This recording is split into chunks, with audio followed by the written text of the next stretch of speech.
নমস্কার বন্ধুরা, মায়ের রান্নাঘরে সবাইকে স্বাগত। আজকে আপনাদের জন্য নিয়ে চলে এসেছি আরেকটি নতুন রেসিপি, মোচার ঘন্ট। মোচার ঘন্ট বানানোর জন্য মোচাকে ভালো করে কেটে ধুয়ে নিয়েছি। আর বেগুন ছোট ছোট করে কেটে নিয়েছি, তার সাথে আলুও কেটে নিয়েছি, আর ছোলা আগে থেকে ভিজিয়ে রেখেছিলাম। এই রান্নাটা আজকে কিন্তু আমি সম্পূর্ণ নিরামিষভাবেই করব, কোনো পেঁয়াজ ইউজ করব না। এরপরে চলুন রান্নাটা শুরু করা যাক।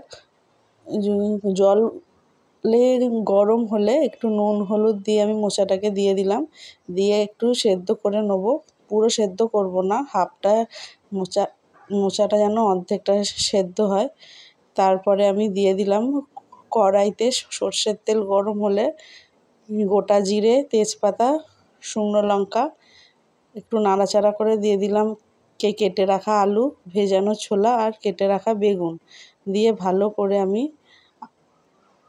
সবজিটাকে নাড়াচাড়া করে নেব। যতক্ষণ না লাল হয়ে ততক্ষণ আমি ভাজতে থাকবো। এরপরে আমার আনাজটা ভাজা হয়ে গেলে তারপরে রান্না আরম্ভ করব। তেল গরম হলে দিয়ে দেবো আদা বাটা, তার সাথে হলুদ গুঁড়ো, লঙ্কা গুঁড়ো, জিরে গুঁড়ো, ধনে গুঁড়ো দিয়ে আমি মশলাটা ভালো করে কষাবো।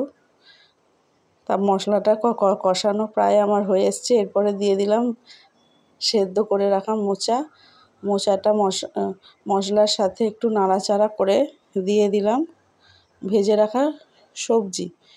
তারপরে ভালো করে কষিয়ে একটু পরিমাণ মতো নুন দিয়ে দিলাম। আমি যেহেতু আগে থেকে মোচাতে সেদ্ধর সময় নুন দিয়েছি, সেই অনুযায়ী আমি পরিমাণ অনুযায়ী নুন দিলাম। এরপরে ভালো করে কষানো হয়ে গেলে আমি পরিমাণ মতো জল দেব। পরিমাণ মতো জল দিয়ে আমি কিছুক্ষণের জন্য এটা নাড়াচাড়া একটু জল দিয়ে নাড়াচাড়া করে তারপরে আমি চাপা দিয়ে দেবো যতক্ষণ না সেদ্ধ হয়। কিছুক্ষণ পর এই যে দেখুন আমার সেদ্ধ হয়ে গেছে, আলুও কিন্তু সুন্দর সেদ্ধ হয়ে গেছে। এরপরে আমি নামিয়ে নেবো। তার আগে দিয়ে দেবো পরিমাণ মতো স্বাদ অনুযায়ী চিনি, গরম মশলার গুঁড়ো আর 1 চামচ ঘি। যে কোনো নিরামিষ রান্নায় ঘি দিলে তার স্বাদ কিন্তু বেড়ে যায়, তাই আমি 1 চামচ ঘি দিয়ে দেবো। আজকের রান্না কিন্তু আমার প্রায় হয়েই গেছে, মোচার ঘন্ট। আমার ভিডিওটি দেখুন আর বাড়িতে চটজলদি বানিয়ে ফেলুন মোচার ঘন্ট, এবং আমাকে অবশ্যই কমেন্টে জানাবেন আজকের রান্নাটি কেমন লাগলো। এইসব ঘরোয়া রান্না পেতে আমার পেজটি লাইক, ফলো করে রাখুন, আর তার সাথে যদি ভিডিওটা ভালো লাগে অবশ্যই শেয়ার করে দিতে ভুলবেন না। ধন্যবাদ বন্ধুরা, সবাই ভালো থাকবেন।